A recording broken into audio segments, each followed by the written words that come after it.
Yeah, we changed this game time tonight because the volleyball team's playing in the NCAA tournament. I know the players are going over there to support them, so we'll let CB go first tonight so he can get out of here with his teammates. Question for Christian. Christian, what was the message at halftime, and what led to that, I guess, defensive intensity that y'all showed in that second period? Yeah, I mean, we just had to make the right decision, play defense. It's either you do or you don't, and coming at halftime, we talked amongst ourselves, and we had to figure out what our identity was, and we came out stronger for defense. Does it qualify as a come to Jesus meeting? That's what it seems like. Yeah. Yeah. They were within 5, and they clearly felt like things were going good for them. Yeah. But to come out and completely throttle them down, I mean, could y'all feel that the defense does wear opponents down? Yeah, I mean, we practice defense every single day, so just going out and doing what we do, knowing our expectations of ourselves, we finally got to show everybody what we can do. We just got to do it for 40 minutes. How do 5 guys do that together at once? All of a sudden, come out in the second half and they can't dribble, they can't pass. Yeah, I mean, it's just you got to have a lot of togetherness and be on the same page, and just work on a string together. You can't have 4 people playing defense and 1 person not. So when all 5 guys are doing it, it benefits the team.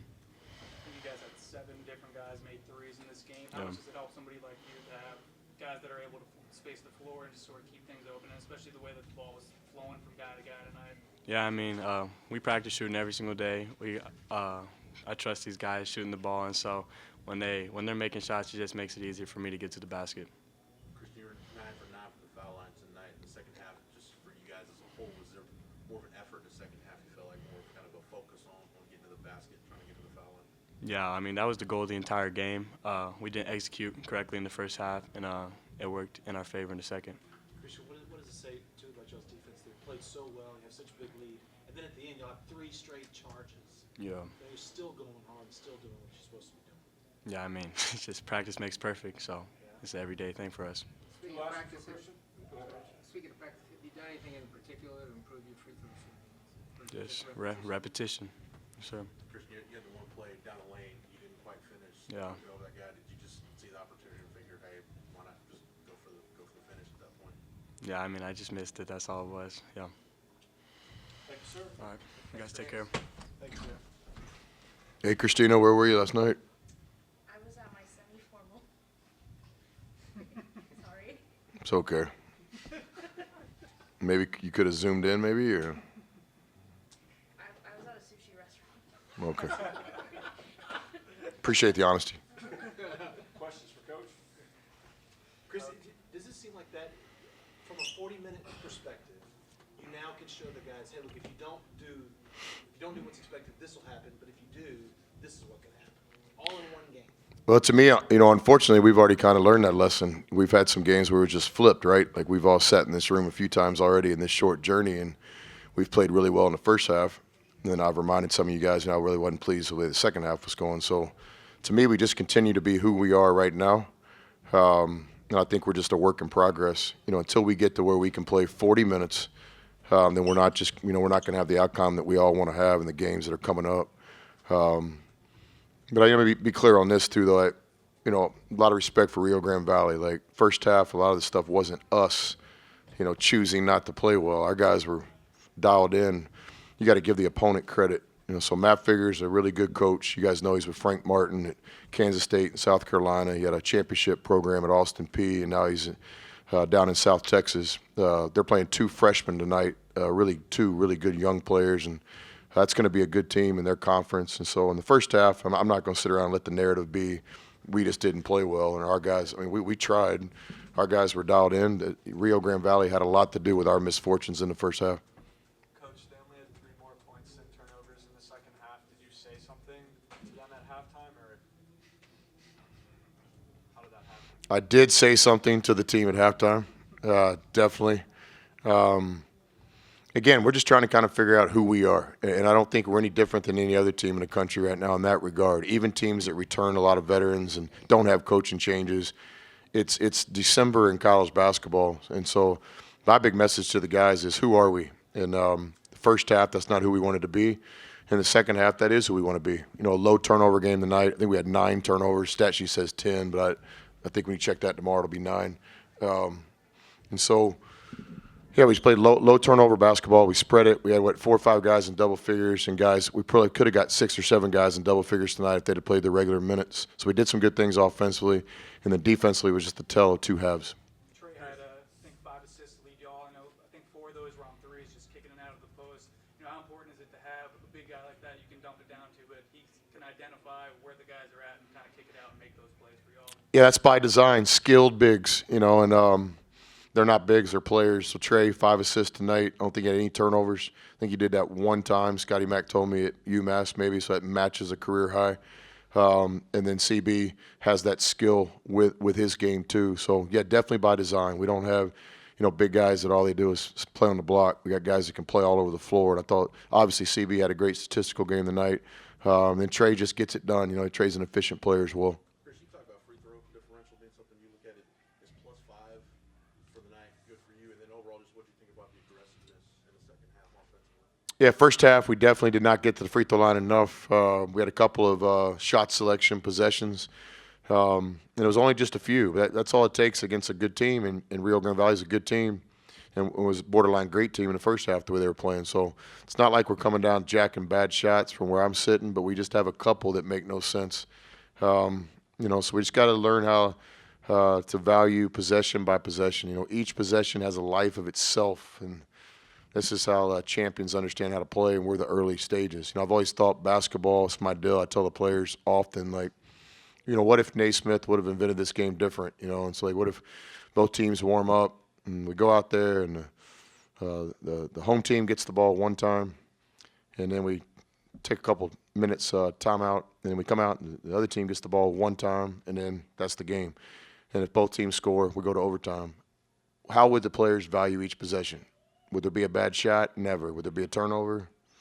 Not an unforced one. Would there be a playoff on defense? No. Would fatigue affect the game? No. It'd be and that's what I'm describing is how you have to play in the Big 12 to win. Each possession, has a life of its own, and our guys aren't there yet. And so we're trying to get there. What did you think about the ball movement tonight? Did you think it was good? Yeah, I thought, 19 assists. I was going to say 20. So we score 31 baskets, 20 or so are assisted. So that's what we're looking for. Thought we shared the ball. 2 feet was good for us tonight. We had some in-outs. We had some post touches. So I thought the ball was moving for the most part, especially in the second half, obviously. Do you have a target for assists to made baskets? Like a specific target each game? Each game varies depending on how somebody's playing. Some of these Hall of Fame coaches we got to go against, make you play off the bounce. Some of you let you run your offense. So every game's a little different. But we know we're looking for shared basketball. So we got the hockey assist too, the pass that leads to the assist. So, isolation basketball can work, but I don't think you can win 6 games in 3 weekends with isolation basketball. So we try to have some variety and diversity in our offense where we can score off our defense, we can score off the pick and roll, we can score off movement, we can score off ISOs, we can score off post feeds. And so a lot of those categories of the diversity in offense we're looking for are assisted baskets. That stretch where they missed 7 straight shots, I had you guys with them having 13 possessions. So do you reward the guys for when they don't even get a shot attempt on a possession? Yeah, absolutely. So we got the kill, is 3 stops in a row, and we feel like we have to have a certain amount of kills in a game. We had no kills in the first half. And again, credit Rio Grande Valley. It's more about what Fig and those guys did versus what we weren't doing. I mean, our guys were trying. Our timeouts were focused. It wasn't like lack of effort. Maybe a play here or there, but Fig's a good coach. He's got Dean Cooper over there on that bench, an NBA guy. Coop put us in some ISOs tonight. They were picking on certain people. So, but yeah, we value possessions defensively. Basketball's a game of runs, but everybody thinks about offense. No, what about defense? Defensive runs. We stopped you 4 straight times. Man, you just stopped us 3 straight times. So it goes both ways. But in the second half, we started stringing together stops, and it allowed us to get into flow better. 2 last ones, please. Coach, Justin Johnson came in here averaging like 20.8 points a game. Y'all led at 12, but it was really like 8 by the time the game was over. What was your game plan for him? He's definitely a focal point of our game plan. He's a talented offensive player. He's averaging 27 a game the last 3 and well over 20 for the season. It seemed like he scored 30 against Illinois a couple of days ago. It might have been 28. He scored 33 against Steve Lutz and those guys at Corpus Christi just a couple nights ago. So we knew who he was. He does a great job scoring because he scores in a variety of ways. He's not just a scorer that has the ball in his hands. He plays really well in the corners, and their 2-point guards, 5 and 13, and Fig's a great coach. So it was a focal point. I think now he missed some shots tonight, so some of it was fortune, but I think you got to give our guys credit. We knew Drew Timme was Gonzaga's best player. We didn't get that done. And so we have to find an ability to limit other people's best offensive player. It's really easy to sit up here and talk about, but it's hard to do. But I thought tonight we did a good job on their best offensive score. Do you have a plan to keep student attendance up during winter break? Yes. So, at the University of Texas, a lot of our students actually live in the area. And I've also always enjoyed a relationship with the international students at every university I've been at that maybe don't get to go home. So we'll do some special things for the students that are on campus still, for the students that live in this area, and make sure that they know they're wanted and needed, and we'll keep rolling with them. Then the student seats that won't be filled, we've got the promotion where we're selling those seats for $10, and they're going to go fast. They might already be gone for some games. So that's a 5-game homestand, including your first Big 12 game, West Virginia, and your second Big 12 game, I think it's Oklahoma. So there's 5 games right here where people in Austin, fans can get the best seats in the house for $10. That's the plan. But the students, we're just going to continue to keep working on relationships, and we really appreciate that.